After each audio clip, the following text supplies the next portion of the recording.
Hello, everyone, and welcome to the Outliers YouTube and podcast series. And this is our program called Get to Know. I'm your host, TP Lyle.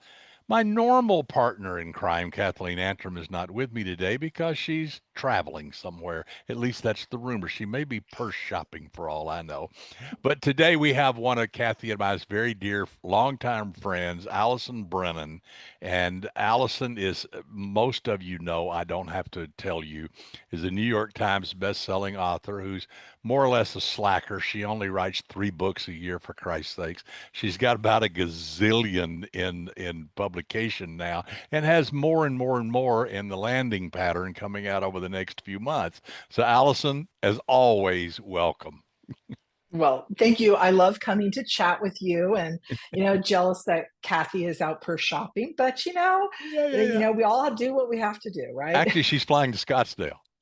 Oh, Her and she her didn't her call daughter and me. son-in-law just moved there, so she's going there to help them settle in and see the grandkids. So she'll be in your neck of the woods. Yeah, so that's Well, that good. is awesome. She should have told me beforehand. Although I'm leaving on Friday, so I Okay. we probably going to pass in the air. Yeah.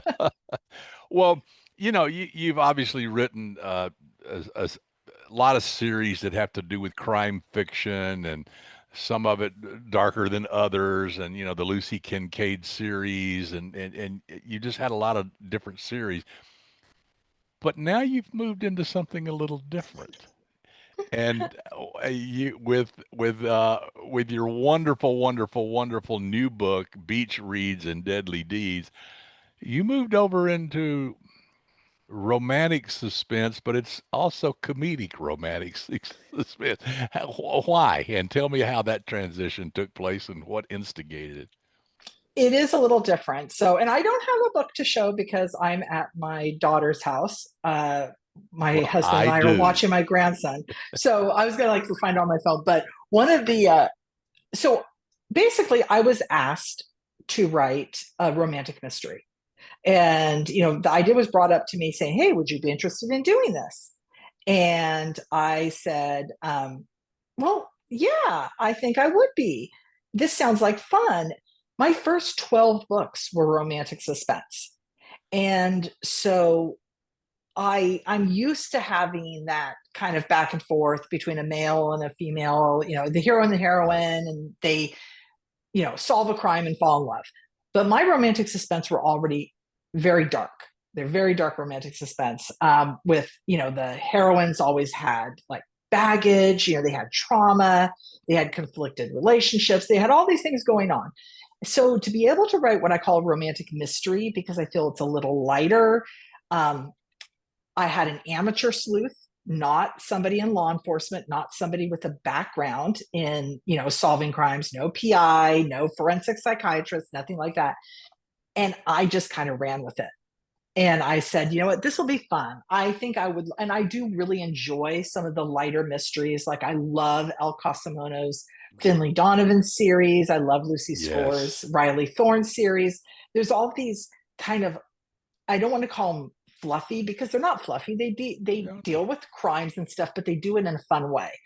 And I said, I would like to kind of try something different. And I think as an author, and you probably agree with this because you write two different series, one that's a little bit lighter than the other, that you want as an author to be able to stretch yourself. You want to be able to try new things and see how far can I go? What can I learn from this? Am I going to I don't want to lose my current audience, but I also want to find a new audience. So you have to find that balance. And I think as an author, it's absolutely how I say it expands me. I think as an author to be able to do new and different things. I agree. I agree. And you got to, somebody says it's like ice skating. Pretty soon you got to let go of the rail, and so you get these, you get out in the middle of the ice, but you get these new things that you want to write. I was that way when I wrote the Royal Pains books. I wasn't sure I wanted to do that, but I did, and I talked to my agent about it, and I told Kimberly, I said. What do you think about this? She said, well, what do you think? The Kimberly's always helpful. And I said, well, it's something new. It's something different. It's not police procedural. It's not dark noir, cop stuff. And I said, but I think I learned something from it. So why don't I just try it? And she said, I agree. So anyway, and it was fluffier and lighter, but that literally led to the Jake series because I realized, I really want to write comedy. I want to write funny stuff. I like dark, down and dirty. There's crimes and murders and all that. And that's what Deadly Deeds is all about. Your character, Mia Crawford, is just fantastic. I love the premise. She's up for a promotion she's not sure she wants, and they make her go to a resort for R&R before she starts down that path. And of course, bodies turn up. So tell us how you came up with Mia and this premise for this story and the setting. Oh, well, so full disclosure, when I was asked to write a romantic mystery, they said, they didn't give me a lot of parameters, but they said, but like put it on a all-inclusive resort, someplace. Whereas Okay. because I think their idea was they wanted something that um, is self-contained, and where you have this character who's not a cop that stumbles across some sort of mystery or crime or something. So I was saying, okay, well, how can I do that? They also, said, oh, maybe have some book theme. They gave me a lot of ideas and they kind of threw them all out there. And I kind of picked and chose what I wanted to do. But the whole thing with the writing in the margins and having that be the clue to the mystery, that was something I said, okay, it has to make sense. If I'm going to use a book as part of the story, I have to have it relate to the story of what she's doing, not just Right. throw a book in there for product placement, So I said, okay, well, what if I did this? And what if I did that? And so Mia kind of she came about organically. And I'll say this, when I wrote the first 100 pages, I didn't love it. Hmm. And then I started going back and rewriting. You know how you go back to the beginning, you say, okay, well, what's not working and how am I going to do it? And I said, Exactly. it needs to be in first person. I rewrote the entire 100 pages Yes. into first person, and all of a sudden the story took off. And that was the problem. It was like I needed to be in her head. Otherwise, it wasn't, I didn't feel close enough to her because it is her story. I've never written an entire book in first person. So it was definitely a learning curve for me. And I think what I really liked about her, Mia is kind of a compilation of all three of my daughters. So I have a bookworm daughter who just loves books. She's and then I have an introverted daughter who's also a book lover, but she's has a career and everything like in tech, but she's also loves books, but she's very introverted and she doesn't like big crowds. And then I have my cop daughter who is a lot more extroverted and wants to solve crimes. I mean, she literally wants to stop bad guys from getting And away that's with Mia money. in a nutshell. Yeah, so I have all three Yes. of my daughters, and I Yes. was able to draw on them and what I know about them, and to create a character that I felt is kind of a combination of all of them, but is also, I think, relatable to a lot of young 30 something women who are at that crossroads between career and family, between, their future and making sacrifices. I mean, I think she's very, very relatable in that way. Oh, absolutely. I loved her. And obviously I read the final rewrite because that's the one that was published. Uh, but she grabbed me from the first few pages. In fact, the story did. I said, okay, I'm on board. I can go with this. I think you pointed out the thing about point of view. Uh, a lot of people think that, and I think a lot of writers do think, well, do I want to write this in first or third? Because I can do it either way. And let me just see what I want to do and what should I do? No, no, no, no, no, no. Certain stories have to be told in certain points of view, and it kind of sounds to me like that's what you discovered, that this story had to be deeply in her head because she's so rich.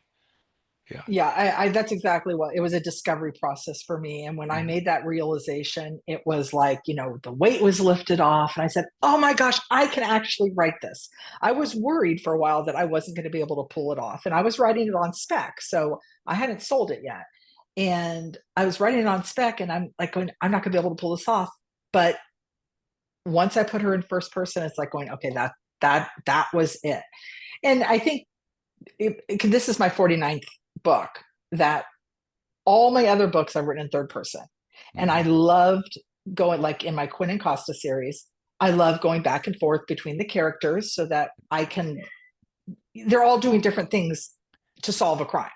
So, Right. we have them in different places, they have different issues, and I love going into the one head and then going to the other head. It's fun.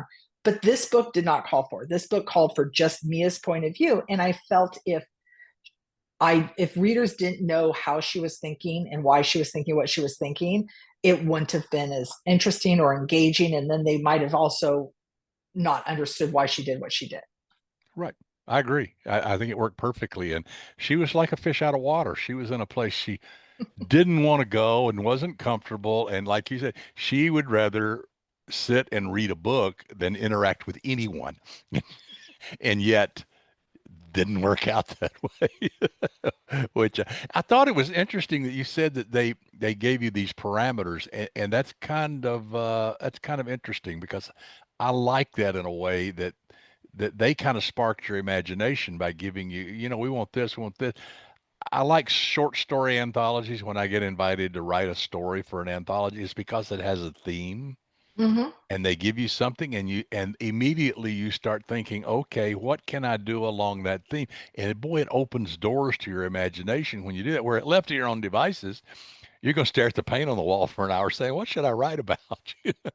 Yeah, the last themed anthology I wrote in was called Odd Partners. And that was exactly what they did. They said, just write a short crime story. It was crime fiction, um, where two people, or not, they don't have to be people, are partnered that are not normally would normally partner, or they're at odds or something. And it was a great premise.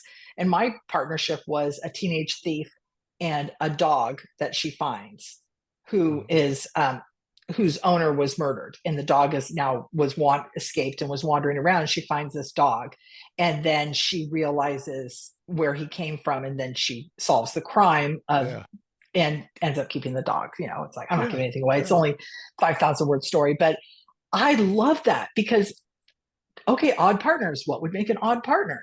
And it just opens up, and everybody came up with a different story. Mhm. I did one of the birds of prey where you had to just pick a bird of prey and then write a story that a bird of prey shows up. And Mhm. I did desert dwelling eagles in Arizona because I'd read an article about them. I said, oh, this would be really interesting. And that in Arizona, they have eagle watchers that actually watch for when eagles lay eggs and then watch the nest to see when they Yes. hatch.